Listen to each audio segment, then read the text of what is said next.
Can you please start by stating your name, your year at MSU, and your area of study?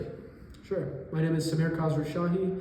I am an engineering major, mechanical engineering to be specific, and I'm a junior at MSU.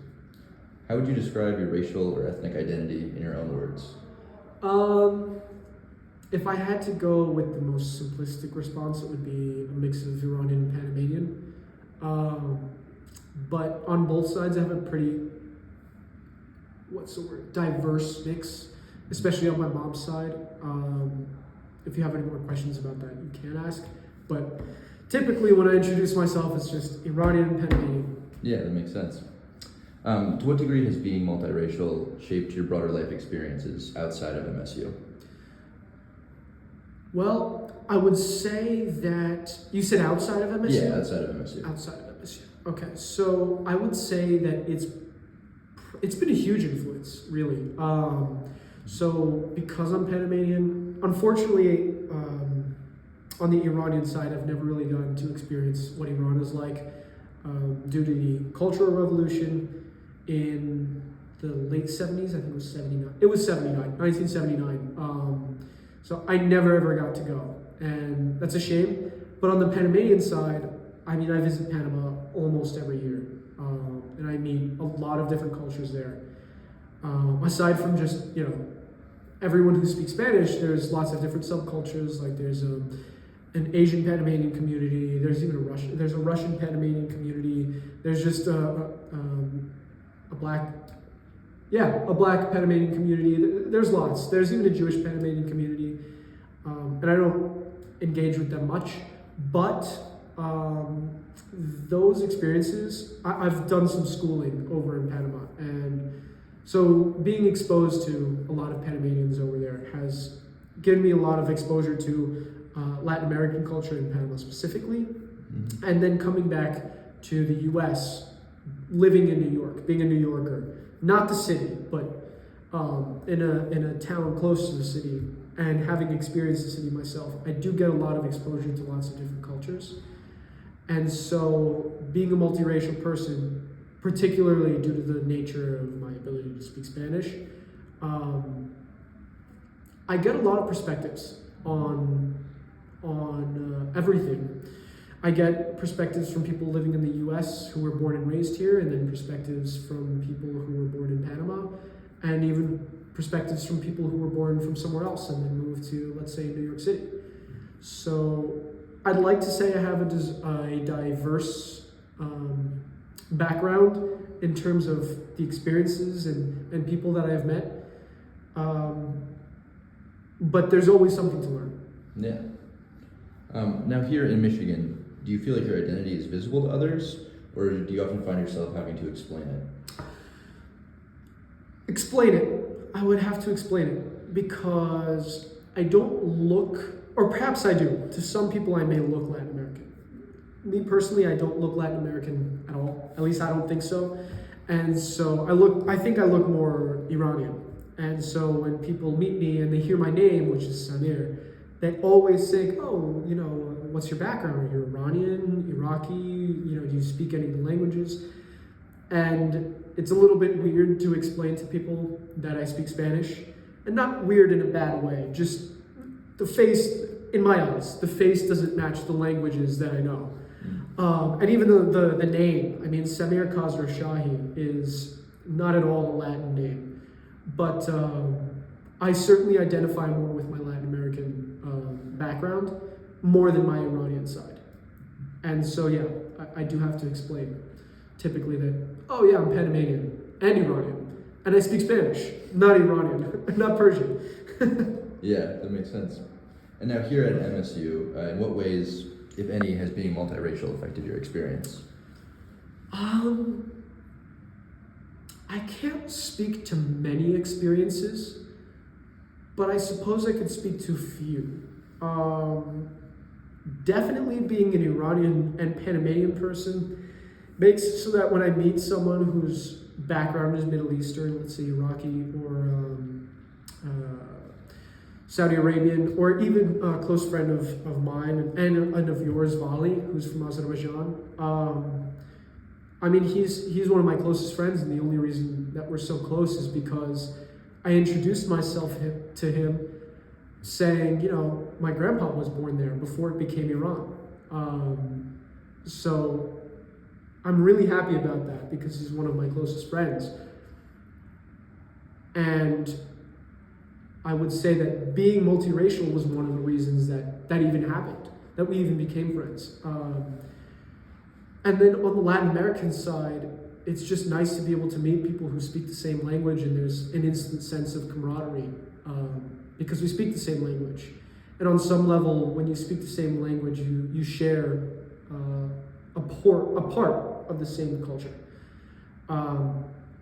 So in both respects, both levels, both aspects to my ethnicity, being multiracial has helped me meet people, which I'm really happy about because that's one of the things that I love to do. I love to just meet people and hear about their life and what they enjoy and their experiences.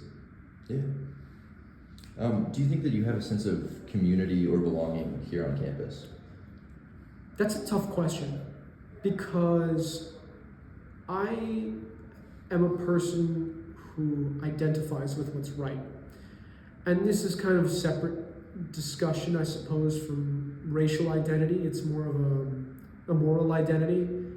But I have always felt that I identify with people who are able to do right by others as often as possible and always try to be the best that they can be. And so when I see behavior that doesn't really align with that ideology, perhaps people that are behaving with a double standard, or even people that are behaving with that are kind of sticking with their cliques and not really thinking outside of the box, I've not been able to identify with that ever in my life. And I feel like that's a constant anywhere I go. And so I would say that I have community in the sense that I always try to be kind to people and open to people. But if I had to say, like, would I consider myself a part of the Spartan community? Yes, but not in the sense that, like, oh, Spartans all the way, you know, like, screw everyone else, because that's just not how I think or operate. Mm-hmm. And maybe it's a bit of a confusing answer, but that's the best answer I can give, in my opinion. Speaking on that, are there any particular places, groups, or events at MSU where you feel the most at home or the most seen? That's a good question. I would say I don't think there is. My own personal friend group is the answer to that. I am the type of, this ties back into the question from before, which is that I am the type of person who, when I'm close with a person, I share more about myself. And a lot of people are like that. Almost everyone is like that. But I feel that my personality is a very difficult to digest one. I can get very invested in my own personal world. And so people who are able to kind of recognize that that's how I am, and whether they choose to acknowledge the bullshit that I'm talking about or not, but at least be willing to sit there and listen. Those are the types of people that I consider very close to me, and that's where I can fully be myself. And the only types of people that I can do that with are close friends. And that doesn't just apply to people at MSU, that even applies to friends from high school and family. You know, I would say that I'm most myself around people that I'm closest with. So I wouldn't say there's a specific community in terms of race, but rather a specific community in terms of values. Yeah, that makes a lot of sense. Do you think MSU does a good job supporting multiracial students? And what do you think they could improve on? I can't speak to that. I don't really know. From what little I know, I do remember hearing, actually, Vali, who's right behind you right now, told us about how he has an advisor for being an international student. And I think that's great. I think it's very important to have more resources for people who, let's say, are international students or people who were raised in a different type of racial community, because racial communities will always have differences. Not that that's a bad thing, but only that it creates differences. And so having resources that help to bridge that gap or create communities that overcome those racial differences or those differences in values by way of race, those resources are not only imperative, the fact that MSU implements them is, in my opinion, wonderful. We need more of that type of stuff because more integration between different communities creates more understanding between communities. And that helps create a healthier society. So I think MSU does a pretty good job of that. They create lots of activities and they make it an open resource for everyone to see. Like, I don't know if you've seen, when you go to the dining hall, they have these little paper cutouts with information about what's happening every week. And I mean, that's an open resource for everyone to go see, right? Because everyone goes to eat. So eventually you're going to see it, and maybe you run into some person from China who's like, yeah, I really love this movie event that MSU is hosting, and I'm glad that I got to see it.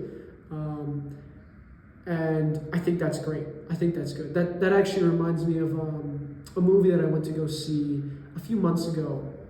It's called My Neighbor Totoro. It's a Japanese movie, and it was on one of these flyers. I was like, oh, I've always wanted to go see it, so I went to go watch it. And it was a great movie, and I met a couple of really cool people, and they were all from Japan.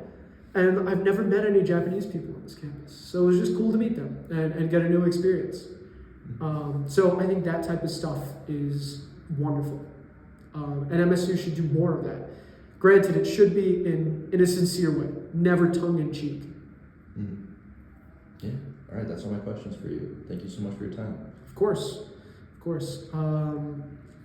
If my answers were not to your satisfaction, that's okay. I liked them. It's good. Yeah, I just tried to answer as honestly as possible. So. Yeah.